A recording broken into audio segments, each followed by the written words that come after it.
हरे कृष्णा भक्तों, आज रविवार के दिन सुनेंगे बैसाख रविवार की व्रत कथा। कथा इस प्रकार है कि बहुत समय पहले की बात है।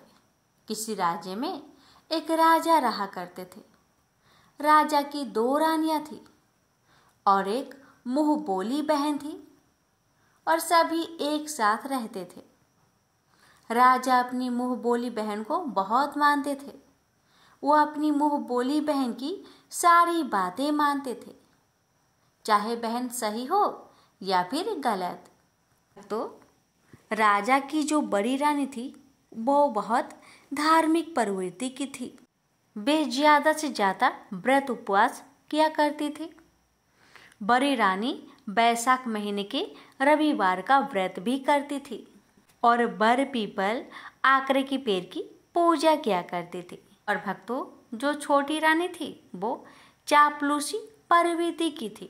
उसने राजा की मुंह बोली बहन को पटा रखी थी। छोटी रानी जानती थी कि राजा को अगर खुश रखना है तो उनकी मुंह बोली बहन को भी खुश रखना होगा।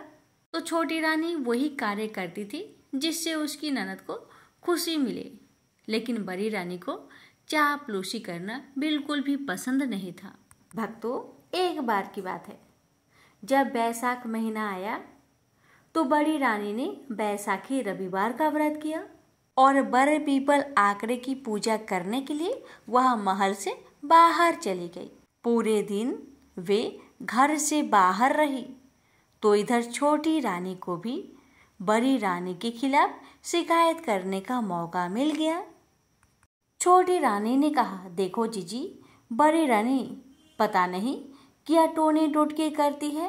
पूरे दिन तो घर से बाहर रहती है, बर पीपल और आकरे की पूजा करती है। तब राजा की मुंह बोली बहन ने अपने भाई से कहा कि देखो भैया, बड़ी रानी पता नहीं क्या क्या टोने टोटके करती है। आप नगर के सभी बर पीपल और आकरे के पेड़ को कटवा दीजिए।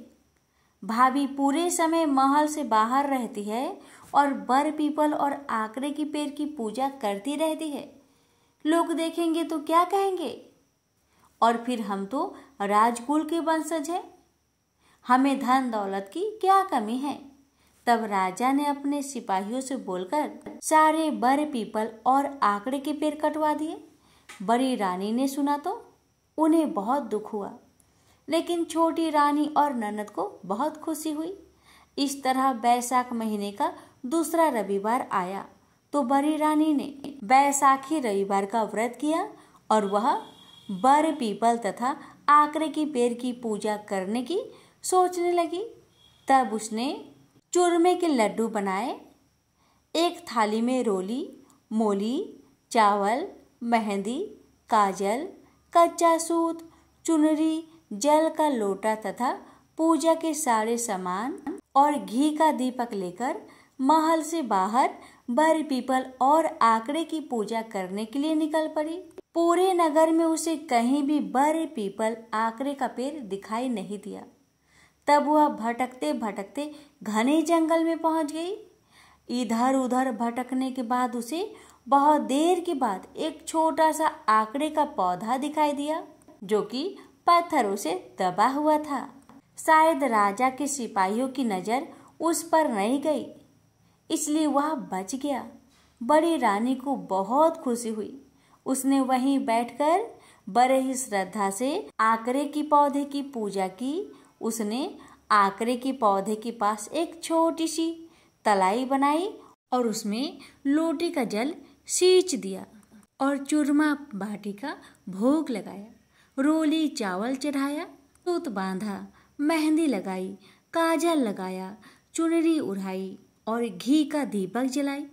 फिर वहीं बैठकर बड़ी रानी ने बड़े ही श्रद्धा से कथा सुनी और राजा और प्रजा की खुशहाली की कामना की। फिर वह महल में चली आई। इस तरह समय बीतने लगा। राजा को शिकार खेलने का बहुत शौक था। एक दिन राजा सिपाही और मंत्रियों के साथ घोड़े पर बैठकर घने जंगल में पहुंच गया। बैसाख का महीना था, बहुत तेज गर्मी पड़ रही थी।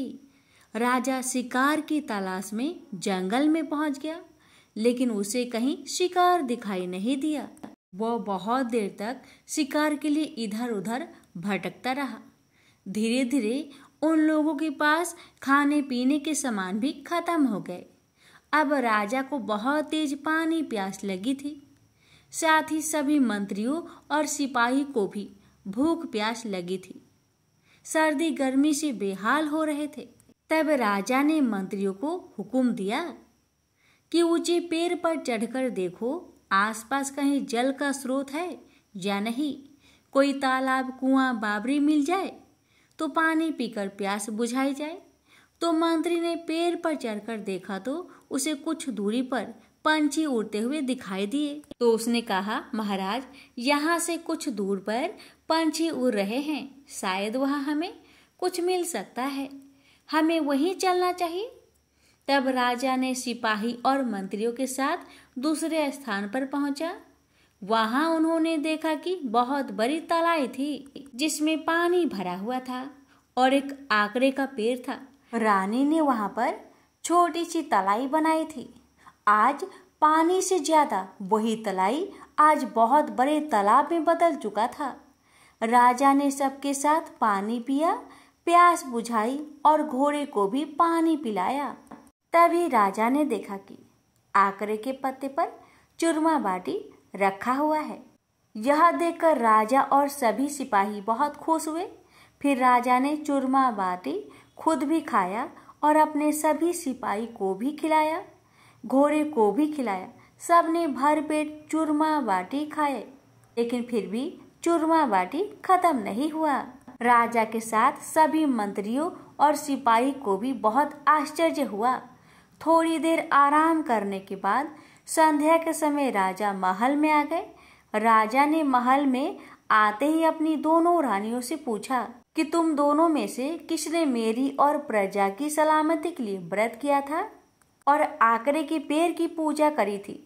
तो छोटी रानी ने मना कर दिया, लेकिन बड़ी रानी बोली कि महाराज, मैं हर साल बैसाखी रविवार का व्रत करती हूँ और बर पीपल आकड़े की पूजा करती हूँ, लेकिन इस बार आपने ननद और छोटी रानी की कहने पर आकड़े के सारे पेड़ कटवा दिए। तब मुझे घने जंगल में छोटा सा आकड़े का पेड़ दिखाई दिया, तो मैंने वहीं बैठकर पूजा की और सुहाग की सलामती और प्रजा की खुशहाली के लिए दुआ मांगी थी। तब राजा ने अपनी गलती मानते हुए अपनी बहन को उसके ससुराल भिजवा दिया और छोटी रानी से कहा, तुम्हें भी बड़ी रानी से कुछ सीखना चाहिए। छोटी रानी भी अपनी गलतियों को समझ रही थी और उसे भी अकल आ गई थी। तब राजा ने पूरी नगरी में ढिंढोरा पिटवा दिया कि बैसाख के रविवार का व्रत करे, बर पीपल और आकड़े की पेड़ की पूजा करे। हे बैसाख के देवता, जैसे बड़ी रानी पर टूटे वैसे सब पर टूटना। कहानी कहने वाले पर, कहानी सुनने वाले पर, हुकार भरने वाले पर सबकी मनोकामना को पूरी करना। प्रेम से बोलिए हरे कृष्णा।